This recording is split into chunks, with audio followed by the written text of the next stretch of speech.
Le paysage politique tchadien connaît un nouveau tournant. Le GCAP, groupe de concertation des acteurs politiques, annonce un retrait de la vie politique, dénonçant des pressions et un climat d'intimidation. Une décision qui soulève des interrogations sur l'avenir de l'opposition au Tchad. Les opérations de correction du concours d'entrée à l'École nationale d'administration s'achèvent ce jeudi. Correcteurs et membres du comité d'organisation finalisent les dernières vérifications. Les résultats sont attendus dans les tout prochains jours.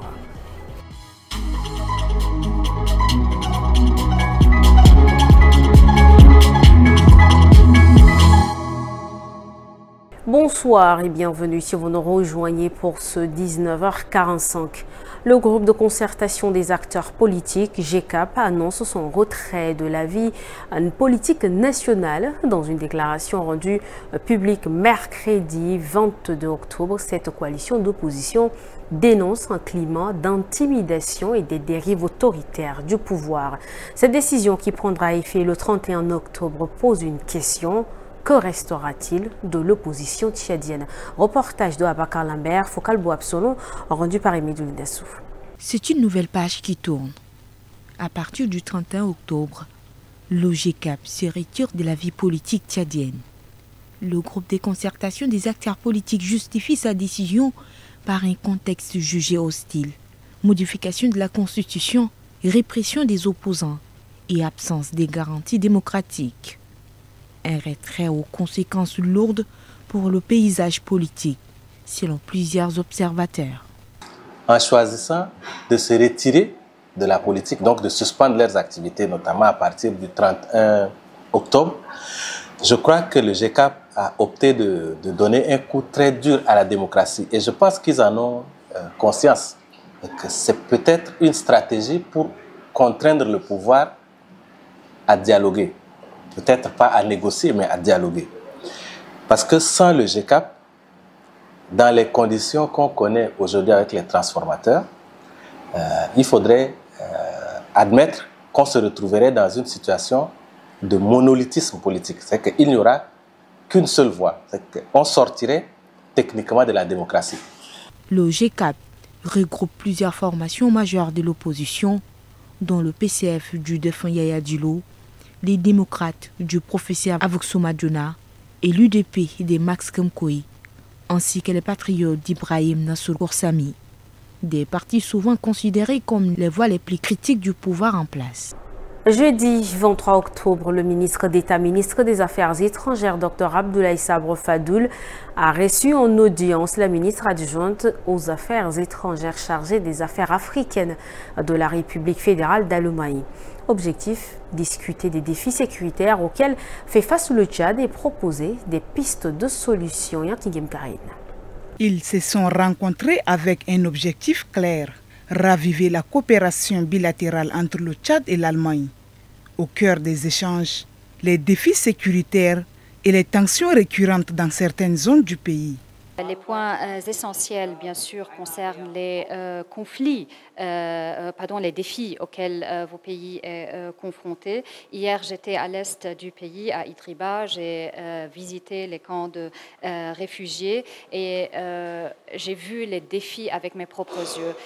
On veut, comme la République d'Allemagne et l'Union européenne, continuer à soutenir votre pays, aussi en ce qui concerne l'économie, les perspectives pour les jeunes, la sécurité et la défense. Cette audience traduit la volonté commune des deux pays de mutualiser leurs efforts pour une collaboration plus efficace, notamment dans le domaine de la sécurité et du développement durable.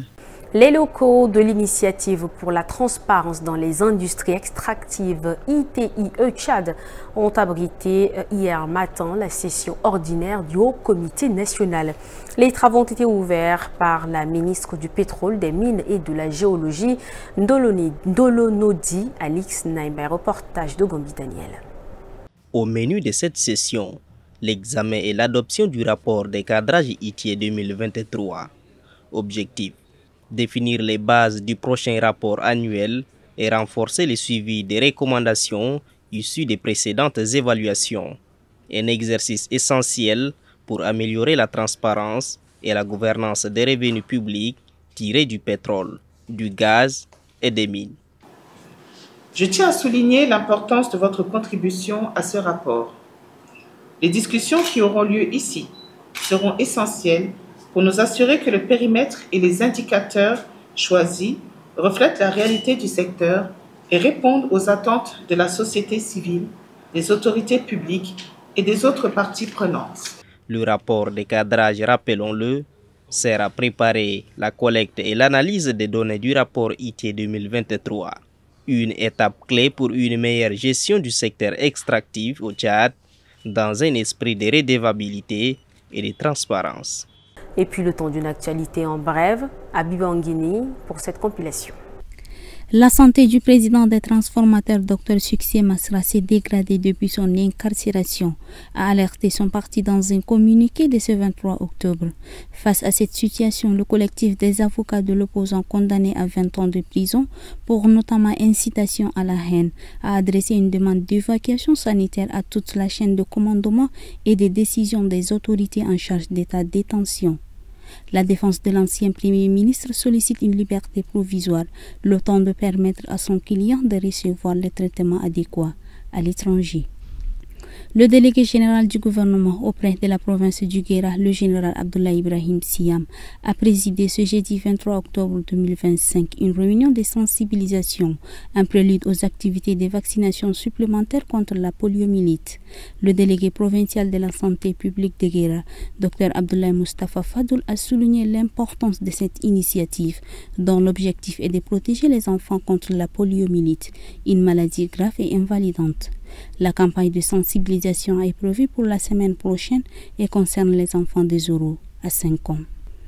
Une vaste opération de la police nationale a permis de mettre la main sur 42 présumés malfaiteurs présentés ce 22 octobre à la presse au commissariat central numéro 1 de Gardoli. Ces individus appartenant à plusieurs réseaux criminels s'adonnaient à des activités illicites telles que la falsification de documents officiels, la fabrication de faux billets et le vol à main armée et le détournement de fonds. Le contrôleur de police Mohamed Idriss a détaillé les circonstances de ces interpellations, soulignant que les unités d'investigation de la police nationale ont procédé à l'arrestation de 29 individus, dont plusieurs récidivistes notoires. Les perquisitions menées ont permis la saisie d'un important lot de matériel utilisé dans leur opération frauduleuse. Je le disais, la correction des copies du concours d'entrée à l'École nationale d'administration ENA s'achève ce jeudi après 3 jours. Correcteurs, vérificateurs et membres du comité d'organisation sont mobilisés pour rendre les résultats disponibles d'ici la semaine prochaine. Gambi Daniel, à Bakar-la-Mer, à Somordjumlila. Dans la salle, le silence règne. Ici dormant, le regard fixé sur les copies. C'est l'ambiance qui prévaut à l'ENA depuis 3 jours où se déroule la phase de correction du concours d'entrée. Samedi dernier, 11 338 candidats ont pris part aux épreuves écrites pour seulement 350 places disponibles. Une étape cruciale avant la phase orale. Pour les responsables du concours, tout se déroule comme prévu. Vous voyez, nous avons pris des dispositifs pour que la correction se passe convenablement, pour éviter également qu'il y ait précipitation dans la correction, pour que le note attribué à chaque candidat reflète effectivement le contenu de son travail. Voilà, donc c'est pourquoi nous avons instauré ce qu'on appelle la double correction, ce qui veut dire qu'il y a un premier correcteur et il y a un deuxième correcteur, celui-là on l'appelle vérificateur. Il est chargé de vérifier est-ce que la correction par rapport à la note attribuée, est-ce que ça convient. Voilà, donc, et également le correcteur, s'il sait qu'il y a quelqu'un qui va vérifier son travail, en tout cas il s'applique. Il s'applique pour faire un bon travail. D'ici la semaine prochaine, les candidats seront fixés sur leur sort avant d'entamer la phase de l'oral. L'objectif est de promouvoir l'excellence au sein de l'ENA. Et pour boucler, le système des Nations Unies au Tchad a célébré ce jeudi le 30e anniversaire du programme d'action mondiale pour la jeunesse. L'événement organisé au ministère des Affaires étrangères a pris la forme d'une table ronde consacrée au leadership. La cérémonie d'ouverture a été présidée par le ministre de la Jeunesse et des Sports, Maïdi Hamid Loni. Emmanuel. 30 ans d'engagement pour la jeunesse mondiale. Sous le thème du leadership, cette commémoration met à l'honneur la créativité, la résilience et la détermination des jeunes Tchadiens dans les écoles, les entreprises ou les associations. Un moment pour saluer leur rôle dans la construction d'un Tchad plus stable et prospère avec le soutien du système des Nations Unies. Les Nations Unies partagent pleinement la vision des plus hautes autorités du Tchad, qui place la jeunesse au cœur du nouveau plan national de développement Tchad Connection 2030. Nous continuerons de soutenir ces efforts, maintenant, notamment dans l'éducation, l'emploi, la santé, l'entrepreneuriat et la participation des jeunes à la vie publique. Pour le gouvernement, cette journée est bien plus qu'une célébration. C'est une invitation à transformer les idées en actions concrètes dans le cadre de l'agenda Jeunesse, Paix et Sécurité des Nations Unies. Cette table ronde est une occasion de dialogue, de partage et de réflexion collective qui témoigne de l'intérêt porté à la jeunesse tchadienne et de l'importance de sa participation active au développement du pays. Au-delà de la célébration, cette rencontre est un appel d'action. Elle nous invite, partenaires, autorités étatiques, société civile et jeunes, à travailler ensemble, à mobiliser nos ressources et à transformer nos idées en actions. Adopté par l'Assemblée générale en 1995, le programme d'action mondiale pour la jeunesse sert de cadre stratégique aux politiques destinées aux jeunes. Il définit 15 domaines prioritaires: éducation, emploi, santé, égalité des genres ou encore participation citoyenne. Autant de leviers pour renforcer la place des jeunes dans le développement durable.